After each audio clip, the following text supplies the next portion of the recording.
He's going. It is going. It is gone.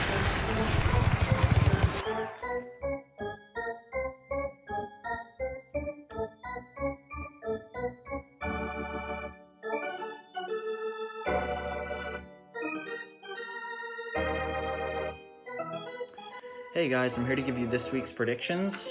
I would like to start with the Mamba Mentality versus Rebel on the Double matchup. I've only had the chance to play one of these teams. I've only ever played Mamba Mentality, and even then I played them when they were missing many of their best guys. They did not have Joe, they didn't have Yoni, they didn't have a few others. They did not have David Koss either. And from what I saw from them, they are gonna play defense-ish, kind of, but their offense was actually, if you add in all those pieces that they were missing, maybe their offense is a little bit more threatening, which is what we've been seeing from them these past few weeks. I think that actually getting Koss back and losing Jack Harari might end up hurting them more than that helps them, because Jack Harari, I think, went 12 for 13, could have won back-to-back Player of the Weeks. This guy was tearing the cover off the ball, and I think it's very interesting to see what happens now that Koss is coming back to the team and you're losing Harari, who is by far and away their best hitter. They're playing David DT's Rebel on the Double. I can tell you that Steven's team is going to play defense. They're going to try to stay in every game no matter what the score is. I don't know. This matchup is close. I think if Edmund Beta can lock it in, they can find themselves in a split. I don't think he will.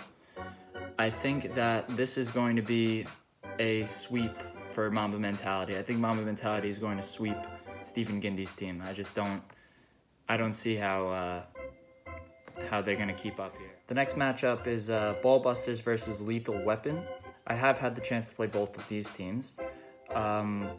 Lethal Weapon can be a very dangerous team. They have great pieces: Mark Barsano, Ike Chaz, Yakov Saruya, Isaac Sasson, Kiva Madnik. This team is definitely, it has probably the most potent lineup in the league. But what they don't have is enough defense on the infield behind Yakov Saruya, and sometimes the ball comes off the bat really hot against Yakov because he's not trying to blow anybody away. And I think that's what hurts this team the most. And then you go over to Ballbusters' team, and they're pretty built solidly everywhere. They have a great outfield with Alan Jamal, Yumi Grun. They have a good infield. Danny Shua, I've seen this kid play even at Coyle. This kid is very, very, very, very good. Yankee, obviously, and Aaron Levy, who's putting up like an MVP type season. So this team has a lot going for it. Obviously, it goes without mentioning that Racy Cal is having a phenomenal year. The guy's pitching out of his mind. I think that the Ballbusters may just be a little bit too much for Lethal Weapon to handle. And I think that I gotta predict sweep. I think I have to predict Ballbusters sweep Lethal Weapon. The last matchup of the week is El Chapo versus Super Smash Brothers, Elliot Mann versus Jack Beebe. And I think that this matchup is actually probably going to be the most fun matchup of the week. There's playoff implications on this matchup. And I think that, I play both these teams. And El Chapo they're very weird because they have a much better team than their record says they do. They just don't play like it. We also had a very weird week where Diamondstein was beating us 6-2 in the 5th inning, and he had to go to his work conference call, and they brought in Jackie Schwecke, and we came back, and the rest was history. Jackie Schwecke starts game 2. We scored our runs there. Diamondstein came back in, kept us off the board, but by that time, it was already too late. So I think that El Chapo has definitely the firepower to win these games. If the people who are supposed to hit start hitting, you have Diamondstein and Elliott, David Harari, Schneer Silverstein, Jacob Ayal. You have guys that can hit.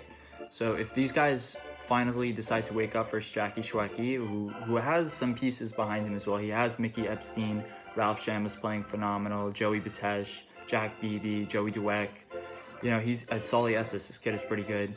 I think that it's a great matchup, but I think that if Diamond Scene can lock in and El Chapo can figure out a way to just hit the ball, not do anything silly on the bases, I think that El Chapo can save their season this week. I think they can sweep. I think this is a sweep for El Chapo if they play the game, if they play their game the way they should have been playing all season long.